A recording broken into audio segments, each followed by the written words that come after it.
हाँ, so last part में हमने देखा था जो फ्लेम होती है हमारे बाइक्यूसियोल को एस्ले की जगह डिफरेंट टाइप की पोशन को बनाता हुआ देखकर बहुत ज्यादा हैरान हो जाती है और वो इसके बारे में बात कर रही होती है कि आखिर एस्ले की जगह जो बाइक्यूसियोल है वो कैसे डिफरेंट टाइप की पोशंस को बना सकता है। वहीं पर प्रोफेसर कहती है तुम तो एक नंबर के कॉमनर इंसान हो, इसलिए तुम्हें मेरी बातों के बारे में कुछ भी समझ नहीं आ रहा होता है। इसकी वजह से फ्लेम हैरान हो जाती है क्योंकि पास्ट लाइफ के अंदर प्रोफेसर ने एस्ले से कहा होता है कि इसी की वजह से जो तुम्हारी फैमिली है वो बर्बाद हुई थी और इस बात की वजह से एस्ले बहुत ज्यादा डिप्रेस्ड हो चुकी थी और उसने ये वादा लिया था कि जब तक कि वो पोशन को कंप्लीट नहीं करती है वो शांत से नहीं बैठेगी। तो क्या बाइक्यूसियोल एस्ले को बचाने के लिए एल्केमी प्रोफेसर की बेड साइड पर जाने की कोशिश कर रहा है क्या? कहा जाता है कि जो प्रोफेसर एल्केमिस्ट है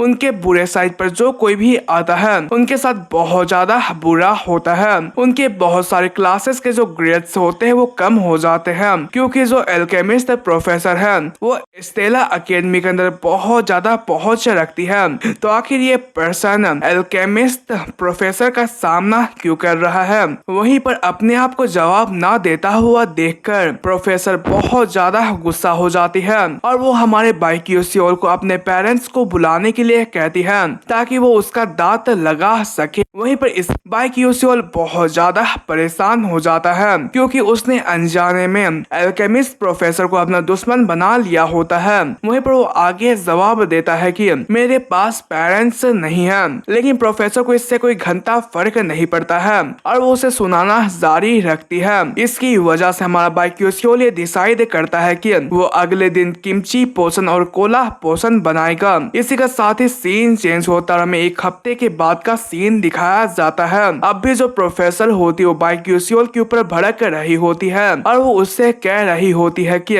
मैंने तुमसे पहले ही ये कहा था ना कि मैंने जिन भी आइटम्स को यूज करने के लिए नहीं कहा था उन सभी आइटम्स का इस्तेमाल नहीं करना है, तो आखिर तुम मेरी बात को क्यों इग्नोर कर रहे हो? बाइक्यूसियोल कहता है लेकिन मैं तो पहले से ज्यादा बेहतर पोशंस बनाने की कोशिश कर रहा हूँ, जिसकी वजह से प्रोफेसर बहुत ज्यादा गुस्सा हो जाती है। वहीं पर बाइक्यूसियोल बुलबुल ग्लासेस का इस्तेमाल करते हुए हमारे प्रोफेसर की प्रोग्रेस देख रहा होता है। जो डार्क डीमन इरोजन प्रोग्रेस होता है वो सिर्फ 21% पर ही पहुंचा होता है। वहीं पर वो इसके बारे में बताता है कि जो ये प्रोफेसर है उनकी जो प्रोग्रेस वो बहुत अच्छे तरीके से चल रही है जैसा कि मैंने प्लान किया था। जो एपिसोड 8 था उसके अंदर जो एल्केमिस्ट प्रोफेसर थी वो डार्क डीमन इरोसन बॉस के रूप में इस वर्ल्ड के सामने आई थी।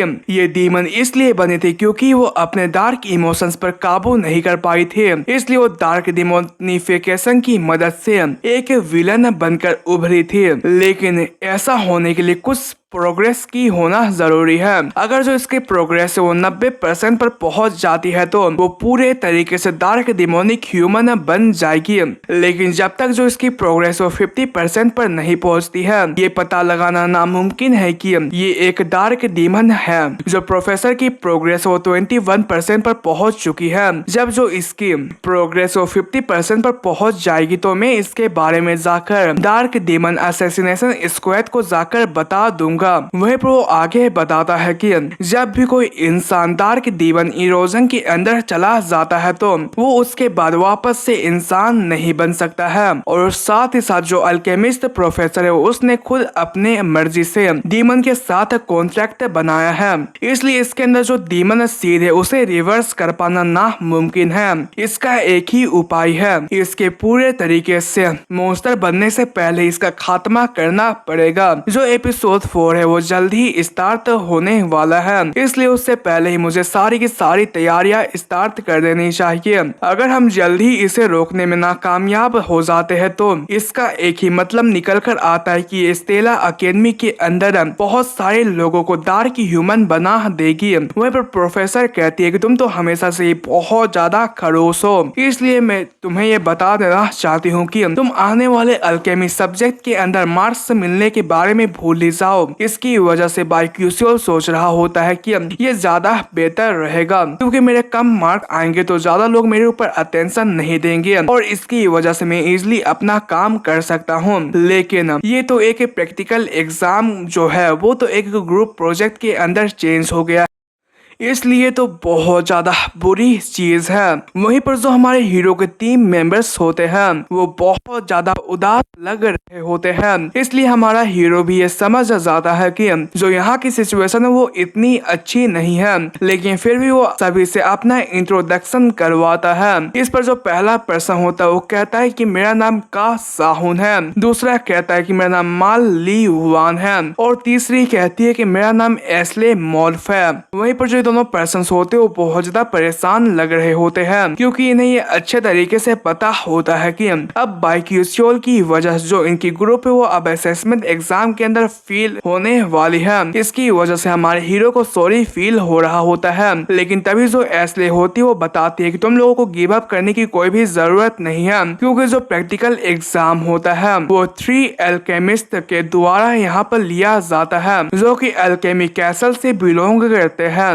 इसलिए यहाँ पर हमें डरने की कोई भी जरूरत नहीं है। अगर हम लोग अच्छे तरीके से एग्जाम के लिए प्रिपेयर करते हैं तो हम अच्छा खासा ग्रेड्स हासिल कर सकते हैं। वहीं पर इसकी वजह से ये लोग भी बहुत ज्यादा खुश हो जाते हैं और वो कहते हैं कि हाँ ये सही है, इसलिए हमें अपनी पूरी कोशिश करनी चाहिए। वहीं पर इसके लिए हमारा बाइक्यूसियल एस्ले का शुक्रिया अदा करता है। वहीं पर जो एस्ले होती है वो आगे बताती है कि हमें इस जगह पर एक वाइटलिटी पोशन बनाना है। यहाँ पर इसके लिए हमें 2 चीजों की जरूरत पड़ेगी, पहला है नॉलेज और दूसरा है इंग्रेडिएंट्स। नॉलेज तो हमारे पास हो जाएगी लेकिन हमें इंग्रेडिएंट्स जमा करना पड़ेगा। हमें इसके लिए इस जगह पर फायर लिजार्ड की पूंछ की जरूरत पड़ेगी। इस पर हमारा बाइक्यूसियल कहता है कि मैं जाऊंगा उसे लेने के लिए। इस पर हमारी एस्ले बाइक्यूसियल को बताती है कि यहाँ पर अल्केमिस्ट के अंदर हमें फ्रेश मॉन्स्टर्स की बॉडी की जरूरत पड़ेगी, इसलिए तुम्हें फ्रेश मॉन्स्टर की बॉडी को लाना होगा। उसकी बात को सुनकर बाइक्यूसियल इसके लिए मान जाता है।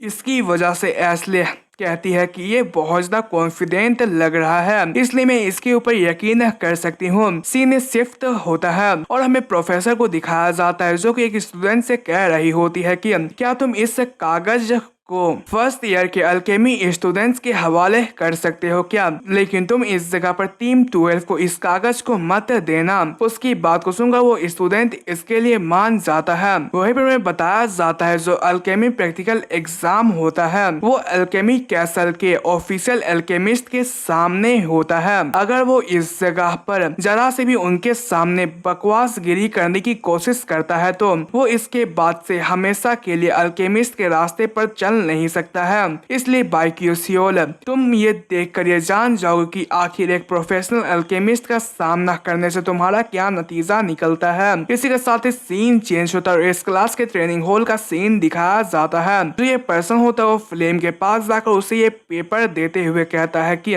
यहाँ पर प्रोफेसर ने ये कहा था कि तुम लोगों को ये चीज हवाले करना है, ये एक अल्केमी अनाउंसमेंट है। इसके लिए फ्लेम उसका शुक्रिया अदा करती है। वहीं पर ये लड़का बताता है कि लेकिन उन्होंने ये भी कहा था कि तुम्हें इसके बारे में किसी और को नहीं बताना है, इसलिए मैं ये जान रहा हूँ कि तुम ये समझ चुकी होगी कि उन्होंने क्या कहा है। इसकी वजह से फ्लेम ये समझ जाती है कि यहाँ पर टीम 12 जिसके अंदर बाइक्यूसियल है उसको छोड़कर सबको इसके बारे में पता है, इसलिए हमें बाइक्यूसियल को इसके बारे में नहीं बताना है। क्या उसे सच में ऐसा लगता है कि मैं ये सब जानने के बावजूद भी यहाँ पर कुछ नहीं करूँगी। यहाँ पर इसके अंदर एक अनाउंसमेंट को दिखाया जाता है जहाँ पर ये बताया जा रहा होता है कि यहाँ पर पोशन को चेंज कर दिया गया है। पहले यहाँ पर वाइटलिटी पोशन था, उससे आप चेंज करके टैलेंट पॉइंट पोशन बनाना होगा, इसलिए आप लोग इसे याद कर लीजिएगा। इसकी वजह से फ्लेम बहुत ज्यादा हैरान हो जाती है और वो कहती है कि लेकिन एक सेकेंड, अगर बाइक्यूसियल को ओरिजिनल नोबल के बारे में पता होगा तो वो इस चीज के लिए पूरे तरीके से रेडी होगा, इसलिए वो इस जगह पर फायर लिजार्ड के तेल को हासिल करने की कोशिश नहीं करेगा, बल्कि वो इस जगह पर इटालिक्स स्पाइडर स्केल को खोजने की कोशिश करेगा। इसी की मदद से मैं इस चीज को पता लगा सकती हूँ कि क्या जो वो बंदा है वो सच में इस जगह पर नोबल के बारे में जानता है या फिर नहीं। और इसी के साथ ही जो हमारा आज का एपिसोड होता है वो खत्म होता है। और फिर मिलते हैं नेक्स्ट एपिसोड में, तब तक के लिए सायोनारा।